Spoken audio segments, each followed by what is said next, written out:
with me here is Jim Sparks. Jim Sparks, Jill Stott. Yes, the J&J crew coming at you. We're going to talk about Scrum Master. What in the world is a Scrum Master? And how do you make that role super advantageous to create more value faster for your teams? And we have a special guest. He's also a host. He's an active Scrum Master. He's been there. He's done that for years. And I know he's really good at it because he told me he was. I mean, that's See, proof. you listened. I That's love proof it. positive right there. So I'm going to ask old Jimmy here, Jimbo, some questions. These are called paper. All right, Jim, for our listeners here, what is a Scrum Master? We have listeners. Awesome. We I didn't know will, that. dang That's it. good stuff right there. Well, Scrum Master is basically a member of a Scrum team, and they are, you could call them the process enforcer, the process owner. They help the team, they enable the team to work within the Scrum framework and work within that agile environment well, effectively. They help remove impediments. They, all that stuff you can look up and read. And just Google it. That's why I you're know here, Jim. you could Google it if you wanted. A lot of times people answer this question and they just give you the Googled answer. But honestly, I look at it as the person who is there to help the team achieve their level of success, whatever that definition of success is, and to do whatever it takes to help them get there. A lot of people think, oh, you're going to schedule meetings, or it's not just about doing things for them. It's teaching them how to do it for themselves, because that is how they're truly going to attain their level of success, is by being able to do it, become self-managing, become self-sufficient, and not rely on a Scrum Master to do that. Excellent. So I think they're a hugely important part of the Scrum team. I like that. Like they're an enabler. Yep. Or a spike. I was thinking. Oh, see, look at you wrapping it back into Agile. See, I can't help Is that what we're myself. supposed to do here? Nice. I can't help myself. All right, so there's a Scrum Master, and why does it have such a stupid name, Jim? We're gonna have to talk to Sutherland or one of those guys as to why it has such a goofy name. I would say it's kind of morphed into, because you are kind of a master of the process. You should be the person on the team that has the most knowledge and has the most experience, and not necessarily the most, but the most in-depth experience and knowledge of the Scrum process. In order to be able to help the team be good at it, you kind of have to be a master at it. So you're doing Scrum, you have to be a master at the process. There you go. Well said. All right, I'll allow it. Next. All right, so I've been a Scrum Master a couple times, but I always had multiple roles. So I was a tester and a Scrum Master. So can a Scrum Master also be on the developer team? They can. It depends on what level of success and how effective you want them to be, how stressed out you want them to be, how burnt out you want them to be, how chaotic you want the team to be. Yes, I mean, they can do it. You can have a developer who also fulfills the role of a Scrum Master. I've never seen it done successfully. I've not heard of it being done super successfully. Yes, but no. Yeah, I stunk because they say, oh, just allocate yourself, take 20% off when we were doing our sprint planning. So I'm like, okay, I'll have plenty of time. But everything I did was focused on my day job. And the rest was just, okay, we schedule the meeting and have it. And that's like the bare minimum. Yep. But the magic comes with all, like you said, all that other stuff that you need to have time. I have to go talk to the product owner. I have to go argue with the development manager, whatever it is. Oh yeah. Don't make me do it on the team, Jim. You do it for me. Yeah, it gets gnarly when you try to do that and do it for a sustained period of time. You can't do it well. Well said. I shouldn't yes, thank you, Jim. I'm pretending like I don't know you. I'm not used to this level of formality, Jill. I know, it's fun. I'm kind of doing a Letterman / Oprah thing. Gotcha. Hopefully So you'll my cry book at the end. is my book under the chair here. If you're doing the Oprah thing, you're giving me a free Wait book of till some sort. later. Don't spoil the surprise. Come on. Sorry. My book, my pamphlet on how to be cool. All right, Jim, I have this question asked for me quite a bit. What does a scrum master do? What's the day in the life of a scrum master? Like from day to day, what are you even doing? Just watching cat videos? What? I'll be honest, I absolutely hate that question. And the, and it's and I'll tell you why I hate that question. It's because very rarely do you see a scrum master whose day is consistent, the same, or even close to the same day after day after day after day. Every day is so different because if you're on, like I call it turnover day, which is, your end of the sprint, you're going into your sprint review, you're going into your retrospective and your sprint planning and all of that. It's usually bunched up into one day or, however. So going into that, yes, you're going to go to your sprint review. You're going to support the product owner and the team as they're demoing their value that they've created this sprint. You're going to support them in that. You're going to keep an eye on, keep track of the stakeholders. One of the things I used to do is I would always make a list of all the stakeholders that were there so that I could then help my product owner afterwards follow up. Well, we saw that, you're my key stakeholder. You've missed 3 reviews in a row. Can we help you? What can we do better for you? Going into retrospective, you're obviously facilitating the retro. You're going to help with sprint planning, whether you're the one facilitating it, whether it's your product owner or whatever. So you're going to be there. You're going to help the team prep for that, help the product owner prep for that.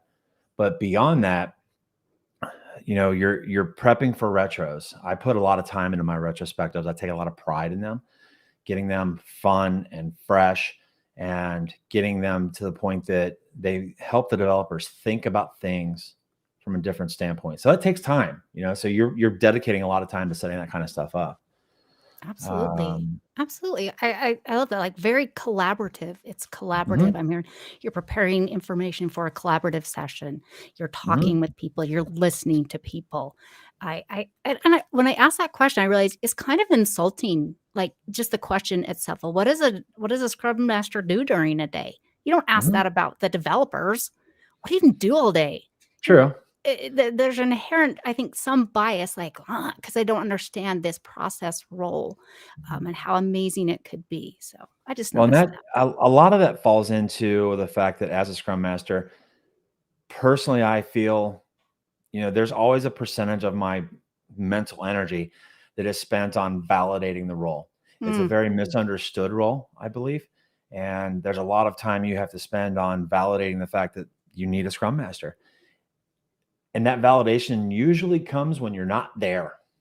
And they're like, oh man, the oh the yeah. people skills and working with them and keeping the morale up, keeping the energy level up in the team. And we never really realized what the scrum master did until you weren't there anymore. Mm, And so I think there's a lot of that with the scrum master, and that's why you get that question a lot. I think that's a good point. You don't know what you got till it's gone. That And is it so true. is true. I mean, there is some level of that.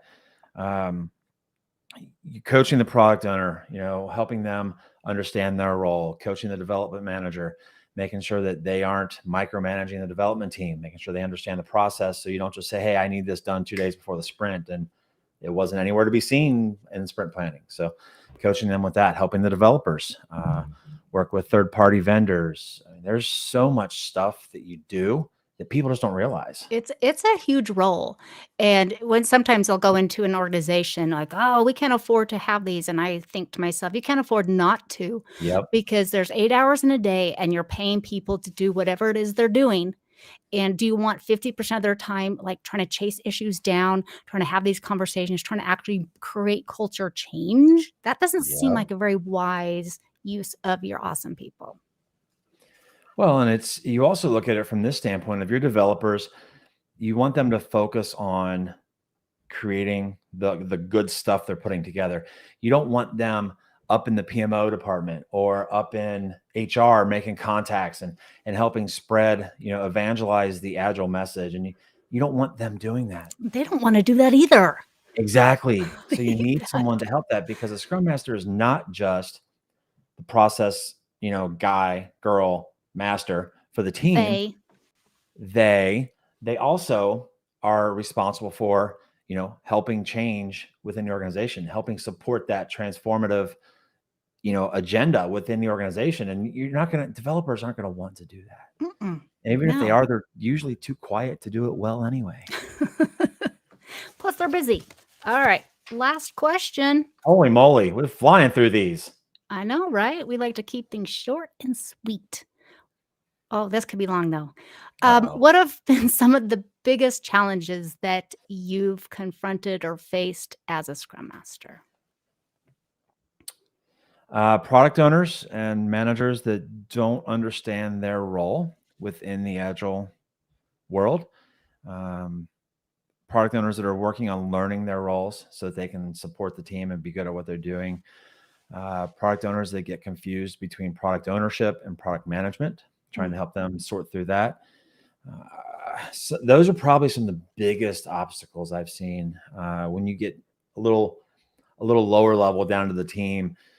People constantly adding stuff in the middle of the sprint is a huge one for me. It's like, whoa, hold on, wait. Let's talk about that, because that's not fair to the developers. You've given them, they've taken on a bucket of work. They're like, we're going to do this for you. We're going to do this. It's going to be awesome. You're going to love it. And then you come in 3 days before the sprints. I'm like, I know all that awesome stuff, but stop doing that. I need this instead. But I still need you to do all that too. And it's like, let's talk about that. So those are probably some of the biggest ones I run into. I hear that a lot from teams, and it's that mindset change. The assumption is if we want more stuff done, we just keep shoving more work in it.